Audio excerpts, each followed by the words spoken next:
episode, we dive into how climate research, Indigenous knowledge, and youth leadership are coming together to inform more effective climate policy in the Arctic. I have the pleasure to be joined by four remarkable guests who represent the heart of the Canada Inuit Nunagat United Kingdom, or CINUC, research program. Dr. Maeva Gauthier, co-investigator from the University of Victoria; Carmen Smith, a science communication strategist with CINUC's Communications and Coordination team; and Carmen Kuktana and Ariel Luke, representatives on the CINUC Youth Advisory Council from Tuktoyaktuk, Northwest Territories. Thank you all for joining me today.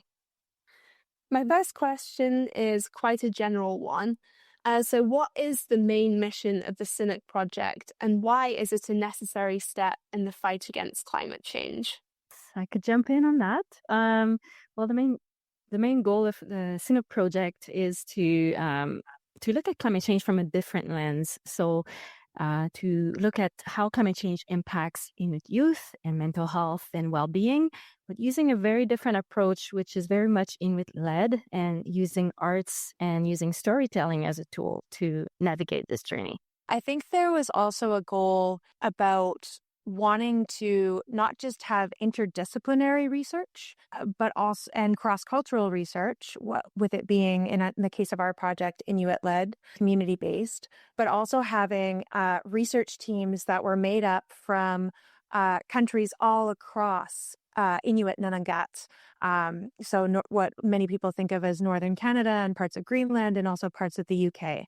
And so our project, our research team had investigators from the UK, from the University of Saskatchewan, from the University of Victoria, and then co-researchers on our youth advisory up in Inuit Nunagat and Tuktoyaktuk and Inuvik as well. So I think it was really about that cross-collaboration and really bringing as many different voices and perspectives together to co-create solutions.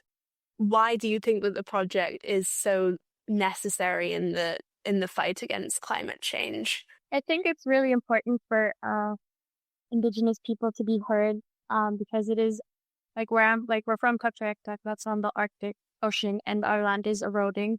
So it's really important for people to hear our perspective because we're actually seeing it firsthand. So I think that's really important. And this project is all about connecting those bridges, I guess. Thank you.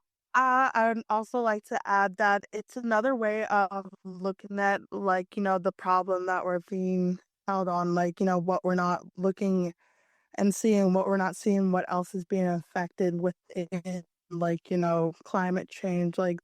There's more than just, ice caps melting, and we're losing our home and culture, and that's main reason why many of us wanted to go and talk about it, because you don't really see much people talking about how it's affecting the cultures, and it's taken a big toll on a lot of Inuit youth, their mental wellness. So Carmen and Ariel, have you guys share with people who have never even can't really picture what your communities are experiencing? Can you share what's happening in Tuktoyaktuk? So back home right now, we are losing a lot of land due to the permafrost melting and also it being eaten away by the ocean, and our hunting routes are changing. Everything's changing. The migrations with the animals, our waters are getting warmer, where new marine animals are coming into here. For example, salmon. We don't usually get salmon, and now we're getting it, and it's just taking a toll because it is really scary. Because we're hunters and we're gatherers, and if you don't know how to tell how the weather is and how it is for the land, is very dangerous, and it could come to life or death if that does happen. And it's just, if you gotta think about it, we're finally a free people again, and we were taken away from the land, and now our land is being eaten away. And the sea level rising is so rapid. We are losing so much of our land, and so our community had to relocate a few of our homes that were on the edge of the town. Like we call it the point because it's like the only thing stopping the ocean from coming into our harbor. So the hamlet of our community actually had to move a few houses more inland because they were getting too close to the edge. And there's a relocation plan as well for the hamlet of Tuktoyaktuk within the next 30 to 40 years. Yeah, they also did a 50 million project putting ripracks around our beach where they would put like sand and gravel so like the waves don't like eat away what's left of the permafrost and what we have here. So there's that. And they are looking into going more inland, and they're just trying to scope out where potentially could be the next, tuck. Like what? It's not even just as simple as moving houses because they have land destabilizing because of permafrost thaw. They have to, like you're saying, Ariel, they have to do a lot of work to try and find safe sites. Because it's not just as simple as, oh, there's some land over there, let's just move it there. Because that land could actually slump in and crater in depending on what the permafrost conditions are. And the amount of coastal erosion that they're seeing year upon year, it's not just, a meter. It's like anywhere from 2 to 5 meters of erosion a year. I think they're saying they're going to potentially have to relocate by 2050.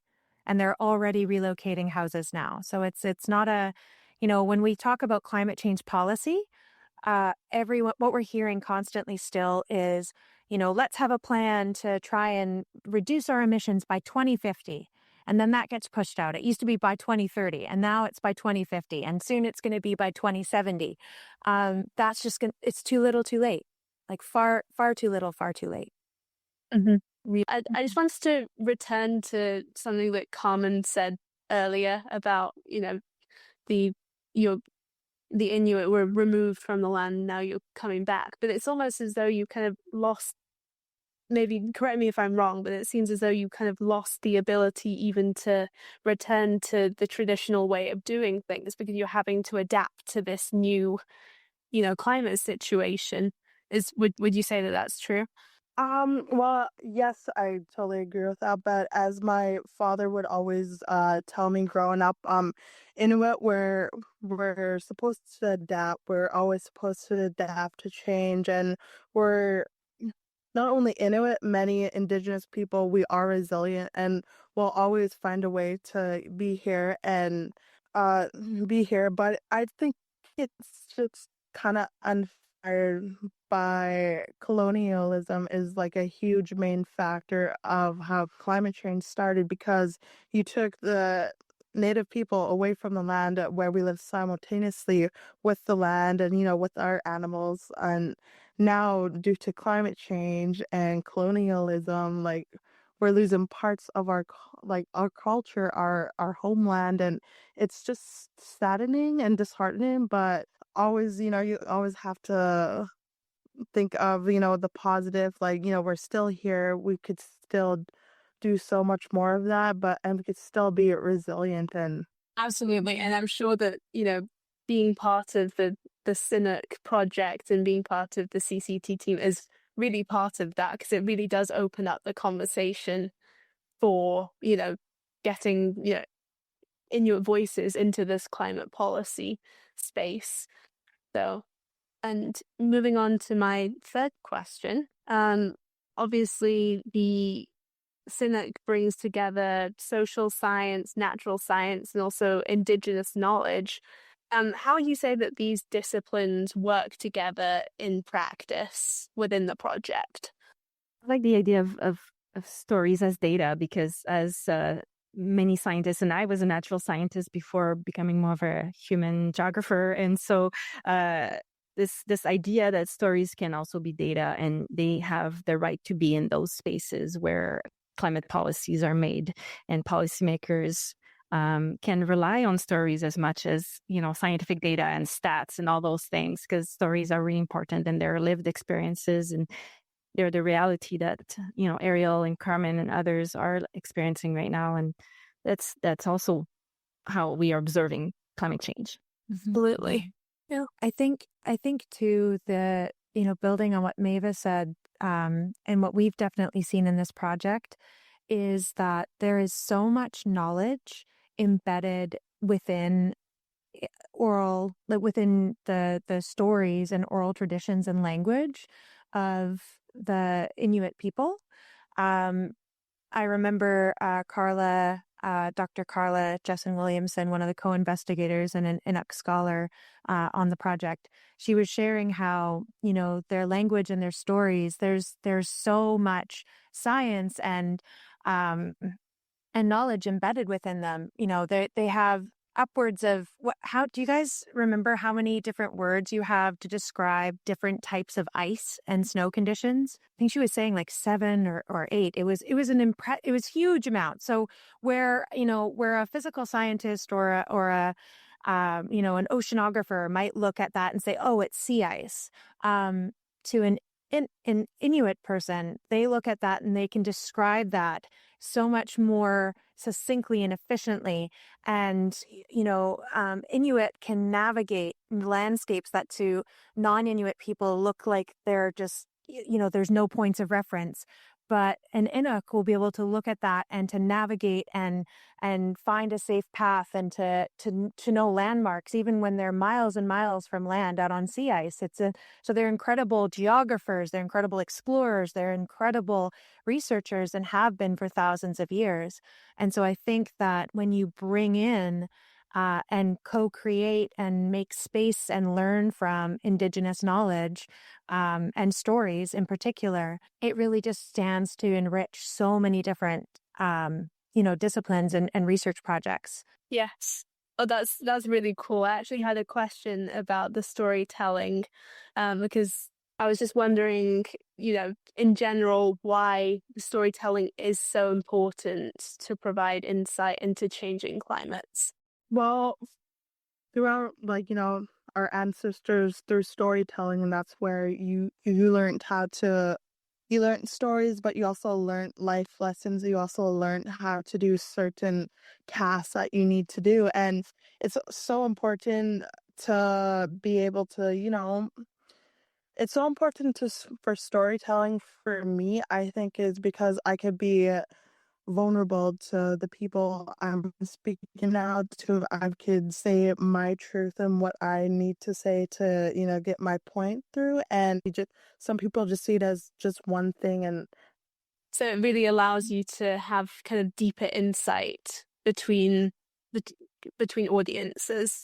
I think it also, just thinking about the storytelling and sharing. So Inuit is sharing our stories in Inuktitut. And part of this project was really about creating opportunities for the Inuit Advisory to share their viewpoint, the stories from their communities, and what was happening from climate change impacts, but also their knowledge with federal policymakers and federal scientists. They actually co-created a policy exchange with federal government scientists in Canada. So we had scientists from across Canada join the youth in Victoria, BC in March of 2024 for a 2-day co-designed exchange. So the federal scientists and government policymakers, they shared the work that they had been doing and some of the information and the work that they do.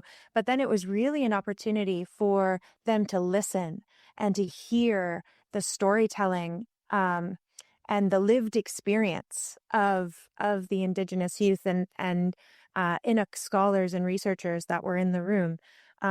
Because like Maeva said, stories are just as important as our, scientific data. They are data, particularly Indigenous stories. So I think it also, it humanizes and it makes it real in a way that, facts and figures just can't. You need the human connection. You need the power of story for any movement to happen in the climate change policy space and advocacy space. wanted to add that this exchange will result in the Canada's Changing Climate report. So it's for the first time Environment Canada included Indigenous voices in Canada's Changing Climate, which is a big national report on climate change. So it's coming out next fall. So it's very exciting. Yeah, and actually the youth stories are already on the changingclimate.ca, so the Canada's website for climate change reporting for the IPCC.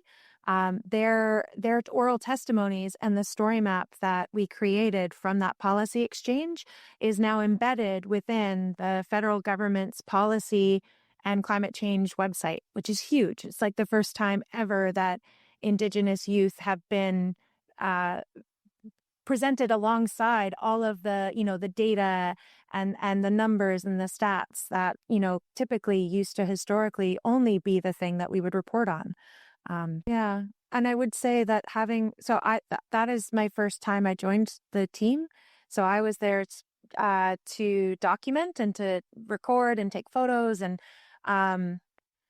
they did an incredible, you could tell the impact. So the youth had oral testimony. They were sharing stories in person, but they also showed some of the storytelling outputs from the project. So they had an early version of their Happening to Us climate change documentary. So they shared that in the meeting. They also shared a music video that they had so they'd worked with Nui Janan, which is a company in Canada that works with Indigenous communities in particular to work with youth to write an original song and then create a music video.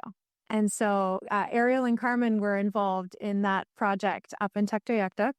And the music video is called Don't Give Up. And they shared that, it's about a 2.5-minute song, but it's so powerful. The youth wrote the lyrics themselves about how they were feeling, and it's a song of hope and resilience. And there were tears. Like it was a hybrid meeting. There were scientists on the East Coast tuning in online. There were people that had come to be in person in Victoria. That you could see people were so moved by their music and by what they were saying. The chorus of that song is, "No, no, no, we don't want to relocate. This is our home, our home."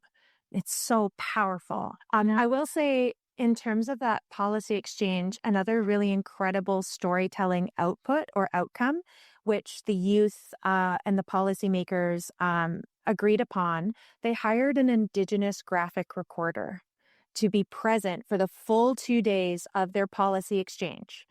And the recorder was there and created these beautiful art pieces that highlighted the key testimonial things and stories and facts and topics that were raised through the course of the 2 days. And it was such it's such an incredibly easy thing to add to any policy exchange that will give you an outcome or a different way of reflecting on what's been shared, that isn't necessarily just a transcript or notes, meeting notes or something like that. So that was also something that was really purposefully built into that exchange that I think is an incredibly powerful storytelling tool and takeaway for policymakers and for researchers. It was really valuable. Fantastic. Thank you so much for sharing that. I really appreciate it. And for our listeners, if you'd like to read more about this exchange on the Gajia website, we have the Carving Out Climate Testimony editorial piece, which has links embedded, so you can all read more about it. Moving on to the next section, these are the more individual questions. Carmen, you led the story mapping side of SINUC, obviously helping connect communities, researchers, and policymakers through digital storytelling. For you, what types of storytelling have been the most eye-opening or impactful? So the story maps I love story maps as a tool. So for listeners who aren't aware, so story maps is a storytelling platform that is really similar to like a drag and drop editor interface for creating websites. It's hosted by Esri through ArcGIS Online or ArcGIS Story Maps. And I really like it because it's a form of digital storytelling or scrolly telling where you're like, as the reader scrolls down and through your story, you're able to immerse them in media and in map tours and video and lots of different formats to just really bring a powerful human element to, in particular, to research stories and to science stories. Oftentimes as a research project, the focus is on the articles, the journal articles, the publications, which are really, they're an important part of research. But oftentimes then the communication pieces that really reach a very different audience, like a general public audience or youth audiences, that sometimes doesn't always happen. So what I really appreciated about the Carving Out Climate Testimony Project team, and really credit Dr. Jen Begelman and Dr. Carla Jessen Williamson for their leadership in not making the journal articles and publications the priority. The priority has always been in working with the youth advisory to enact and take action and bring to life the stories and the formats that were most important to them. And this team, honestly, the story maps were one way that we did digital storytelling, but they were not the only way. So the CCT team have the climate change documentary we talked about. They have the music video we've talked about. And the story maps, we've got, there'll be at least 3, and if not 4, by the end of us wrapping up all of our storytelling in that format. But they also co-created things like a children's storybook to help engage and reach young children in their communities about climate change. And it talks about climate grief and how to navigate the landscape that is changing literally before their eyes. This is the next generation is going to grow up with a very, very different home and land than the current generations and the past generations. And so we worked with an incredible Inuk artist and storyteller, Brian Kawachuk. And that's a storytelling output that was very, very much about engaging a very specific audience that wasn't being served by our story maps or by, the journal articles. And I know that I remember that when you all did the beating storytelling workshop with Lakalak and Takalik, so 2 really, really highly respected and very famous Indigenous beaters or Inuit beaters, did a beating workshop, a multi-day beating workshop and storytelling workshop with the Inuit Youth Advisory and also the researchers. So I got to go and do that as well. And so did some of the other researchers from the UK. They came over to do that. And one thing that Lakalik said was that it's really common in Inuit circles to have something to do to keep your hands busy so it can quiet your mind so you're able to share stories or share knowledge or wisdom in a different way. It's a really, really important thing. And so doing something like a nail art workshop or a beading workshop may not seem like to climate scientists like it's a valid way of doing climate research, but what it actually helps do is it centers sharing stories in a culturally appropriate and proven method. So when you keep your hands busy, you're able to open up a different part of your mind to share your stories and your perspectives in a way that, like sitting down and doing like a formal interview and, having a list of questions, you may not get the same type of sharing that you would if you did it in a culturally relevant or appropriate and very safe way. And so some of the things that we saw in the nail art when the individuals that wanted to share a story about climate change, one of them had jellyfish all over the nails. And when we asked, why did you choose to do jellyfish? They said, well, like with climate change and the water's getting warmer, we're seeing so many jellyfish. We never used to have jellyfish. So that's it's something that, again, may not have come out in just a standard interview, but by having this arts-based storytelling, culturally centered methodology, you get so much really, really useful experiences and information and knowledge in a way that perhaps, a story map can't capture. And we also did a community mural as well. So Brian did a community-based workshop where they worked with elders and they worked with youth from their community, and they co-designed a mural, which was meant to help the community to talk about and greet the rising waters and the loss of the land, and talk about climate change impacts in a way. And it's almost like he called it, Brian always says, it's about grieving in a good way. So grieving the loss of the land and welcoming the waters, and loving our land as it changes, and knowing that, our culture and our people are always going to be here, and that, we can do that in a good way. And it's this beautiful symbol that's going to be in the community, and another storytelling output from this project that was just incredibly powerful. So it's fantastic. That's fantastic to hear. So many different aspects of the storytelling and story mapping all coming together. And one other part of the storytelling aspect is the documentary film Neva happening to us, which centers the voice of the youth through participatory video, I think. Is there any way you could briefly share what the film is about and what you hope to achieve with it? Yeah, that sounds great. This video is part of my PhD research project. And when we started back in 2018, the goal was really to go and meet the community first. And so started with Michelle at the school, Michelle Tomasino, and working with the youth in the classroom, but also the youth center, and look at, is there any interest in using video? And if you were to make a video, what would it be about? And so we kind of started really with the listening phase and building the relationship first. And then the following year, went back with the family. So I had a baby and a 5-year-old with me, and spent a month in Tuktoyaktuk. And we did a longer film workshop along with filmmaker Yaro Malinowski, and we were able to secure funding to get film gear as well. So the community members and the youth at the school nowadays, they can also use the film gear. They have 2 really good cameras,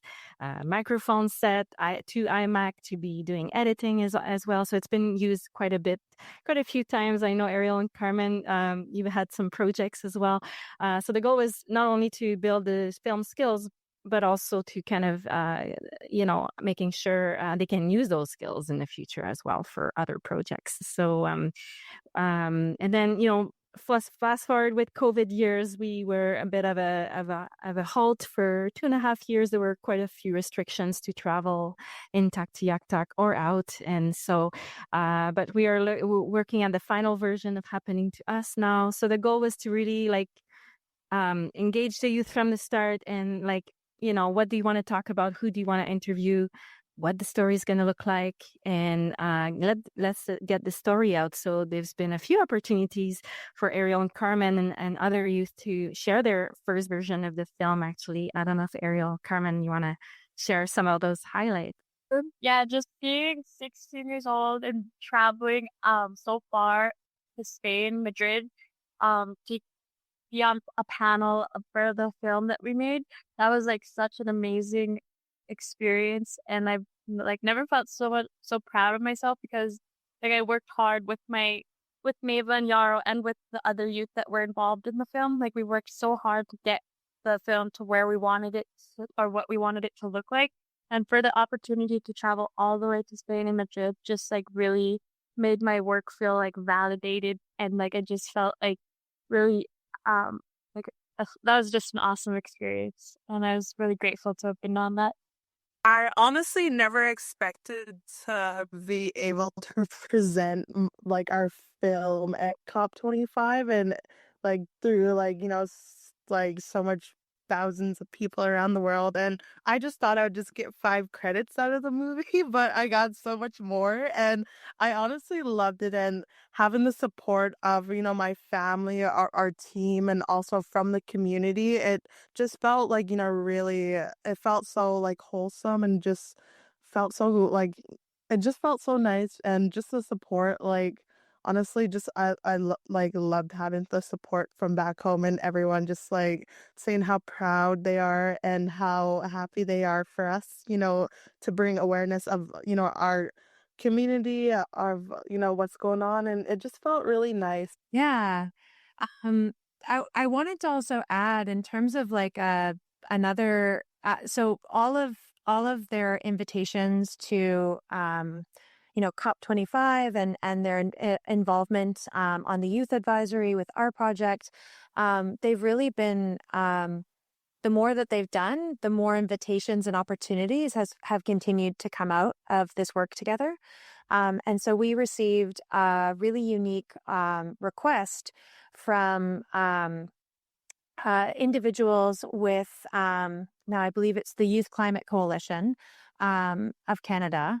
They were trying to organize a national press conference with people from with individuals from across Canada to talk about how climate change is impacting them and their communities in Ottawa.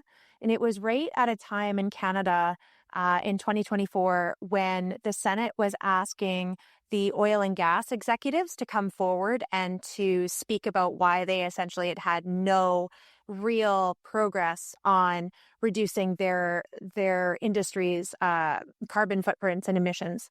And so it was right before this big moment and kind of investigation that was happening in Ottawa. And so they had reached out to the CCC team to have somebody from Tuktoyaktuk come down and represent the Inuit and how climate change is impacting Inuit Nunangat in northern Canada. And so one of the Indigenous Youth Advisory members, Daryl Tedjuk, he actually flew to Ottawa in the middle of summer, and it was in the middle of a heat wave. So it was like 42 degrees in Ottawa, which for him was like a climate shock. He said it felt like he was constantly being in like a steam pressure cooker, very hot. But he went on Parliament Hill and he represented his community, and he took part in a national press conference directly on Parliament Hill, which was such an incredible opportunity and a direct outcome of the impact that the storytelling and the work that this group was doing at the time. So I also just wanted to highlight that as an incredible policy exchange outcome. They invited the oil and gas CEOs to that press call and then weren't surprised that none of them accepted the invitation, unfortunately. It really is fantastic because it really does show the broader importance of Inuit contributions to climate legislation, and really how it really is the future for climate, because you are also directly affected by this, rapid climate change at this point. And speaking of direct experiences, Carmen and Errol, if I could ask you a few questions. As youth advisors in SINUC, you're helping bring lived experience directly into research and policy discussions. What are some of the climate issues that you feel are not being fully addressed by government policy today? Well, I just think that they don't really, the government doesn't really pay attention to our home, I guess, and just they just care, or they just know about climate change. Like they don't know exactly how it affects us, and they don't know the details. They just care about the topic. They don't go into it, and they don't understand how the changes aren't just like warming our waters or like melting our land. It's about like the animals that come with it and like the habitation on the ground, like the berries and the all of that, like that's all changing. So it's like our way of life, or the only way, like our ancestors lived for thousands of years living off of these things, is changing for the future or our generation and the future generation. So I just think that they don't really know much about that. They just know that, yeah, they don't pay attention to the details, I guess. I don't know if that makes sense, but Yeah, it does. I think you also kind of touched on an important part that I think it also then kind of translates to the solutions as well, because the solutions for climate change, they can't just be very general, because the effects of climate change aren't general, they're specific to certain areas. So you're going to, I think it's also important for policymakers to really focus on specific solutions as well. yeah, I agree. I think it's Mother Earth trying to tell us that we need to change our ways, but with our with our government, they just ignore it and they don't think it's really that important because they don't live out on the land. They live in cities or in the suburbs, and it's really hard to let us, like someone who had a silver spoon raised in their mouth since day one understand that. Yeah, I completely understand you saying that, because they don't have the direct experience that you guys have had, there's kind of almost no way that they would know, about any. Can I add something? Yeah, I actually wrote something that kind of relates to this. I wanted to say this. I also feel like Indigenous people have so much respect in history and appreciation for the land that like the government could learn something from them. And like if everyone would respect it the way we respect it, then like there would be able to be change. And like if people seen how prosperous and important it is to respect the land, then I feel like the views would like change, and like people would care more about what is actually happening to the land. In your opinion, Carmen and Ariel, do you think that Inuit youth are the best suited to spearhead awareness around Arctic climate change, and why, if so? Well, first, yes, I really believe that because, we are the next generations of leaders in our hometown. We are the next teachers. We are, the next mothers and fathers. And it's just really important because, it's all up to us to carry on our tradition, but also to carry on how we live within our land. And you always hear that, like people want to hear from, youth. And, we're being vulnerable, we're showing them, we're talking about it of what we want to see change, what we want to see done now instead of later. And it's just very also kind of scary at the same time, considering like, this is my future that's on the line, and it's not even my future, it's like, my children's future. So at the moment, do you think that the youth voice is being meaningfully included in the policy process? I think that, yeah, I feel like with Indigenous youth, there are a lot of outlets for the youth to get involved in sort of things like what me and Carmen have been involved in. It's all about applying yourself, and like it's all about those opportunities presenting themselves to the Indigenous people. And because I really do think storytelling is really important, and it's a really beautiful way to show how we feel. Thank you so much. It's a great answer. And thank you all for your thoughtful answers so far. To wrap things up, I have 2 final questions for all of you. If you had the microphone to speak directly to policymakers today, what would you want them to understand about climate change in Inuit communities? Or what does a sustainable Arctic future look like to you?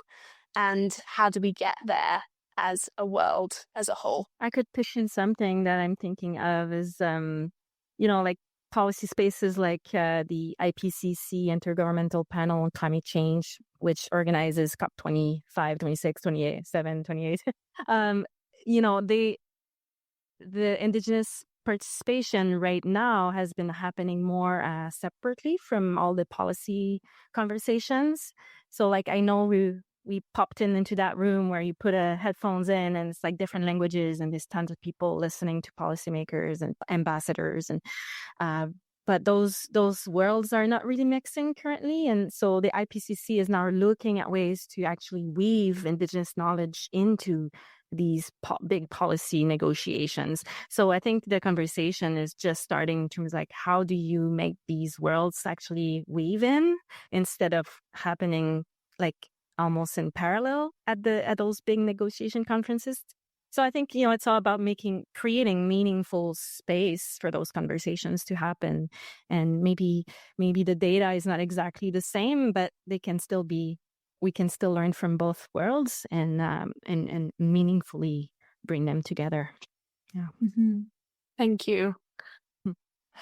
I think that, we have so much reports and information available to us that we know that Indigenous communities in Canada, for example, if we're going to address the societal inequalities and the impacts that climate change is having and is going to continue to have if we don't make changes on communities like the Inuit in Inuit Nunangat and in the Arctic, we need to find ways to take action sooner. And I do think that storytelling is a way potentially to get over this inertia or this like fear of getting it wrong. I think that in Canada, we're seeing this, political resurgence and incredible work that's finally happening.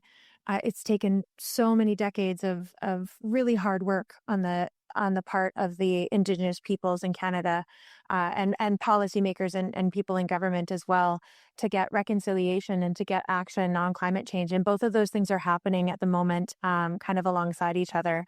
And so I think there's a real opportunity and also a real fear that, they don't want to get it wrong. And I think that's a very human thing. So I think stories and the storytelling exchanges that we've seen in this project are a really great way of kind of getting over that inertia and providing a starting point. I have another science communicator who we get to work with on this project. Her name's Kim Hall, and she has this saying on her website that I love. It's like the shortest distance between two people is one story away. It's something like that. I might be paraphrasing that a bit, but I love that, and I've seen that be the case in this project.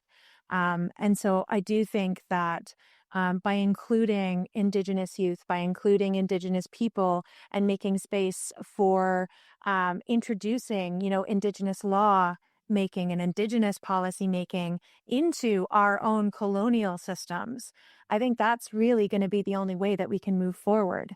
And I think a starting point for helping to ensure that can happen is to have the reciprocal story exchanges and creating purposeful opportunities for policymakers to sit down and hear from the people that are most impacted by climate change. And we know, and we've seen in Canada that is Indigenous people. And so we need to have that happening.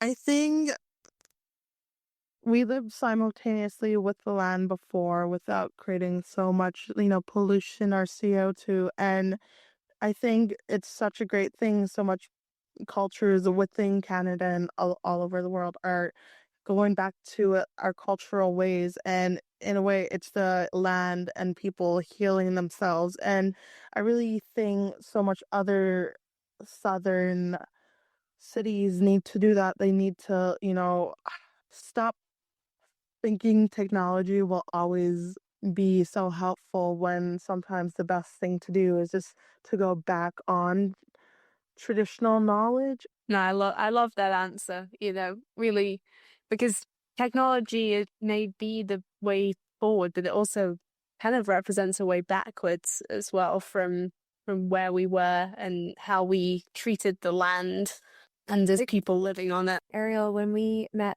before this, I think you both also, we were talking, I think, a little bit about how, it's how important it is to create space and opportunities for youth to get involved with projects. I don't either of you want to kind of do a bit of a call to action and Any policymakers or researchers, a good way of getting another perspective is letting Indigenous youth or just youth in general involved, because having that space really is a starter point to, voice what kind of message you want to say and voice, voice what you want to make important, be seen or heard. And without those kind of programs, I don't think I would be here and in, the line of work I'm in right now. And I just want to say that having those kind of programs really helped me. Thank you so much. I think it really is important to have that call to action in the podcast for anybody listening, because obviously this research project has played such a huge role in your lives, but then there are other Indigenous communities out there that don't have access to the same opportunities.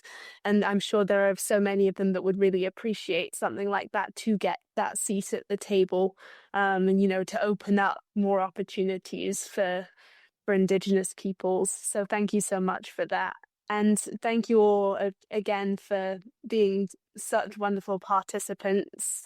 Thank you again for joining me and for the work that you continue to do at the intersection of youth leadership, Indigenous knowledge, and policy. For our listeners, as we've heard today, CINIC isn't just about gathering climate data. It's about rethinking how decisions get made and also who gets to make them. This is 37th in the World, the official podcast of the Georgetown Journal of International Affairs. I'm your host, Eleanor Hughes. Please be sure to subscribe and leave a rating on your preferred streaming platform. To support the podcast, click the link in this episode's description.